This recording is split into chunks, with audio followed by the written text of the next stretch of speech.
আপনারা জ্বলবেন, আমাদের তাতে কি চলবে চলবে। ঠিক আছে,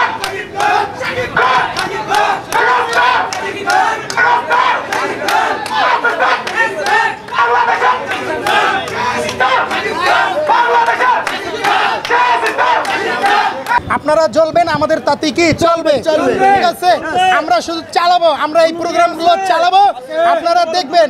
আরেকটা কথা হচ্ছে, আপনারা এই যে বলতে থাকেন আমরা কিভাবে কি করছি, আপনারা তো দেখতেই পারতেছেন। আমরা এইভাবেই এগিয়ে যাব। আমাদের 64 জেলায় সাকিবিয়ান ফোরাম উইথ প্রবাসী, এই ফোরাম কোথায় গিয়ে ঠেকবে আপনারা ধারণা করতে পারবেন না।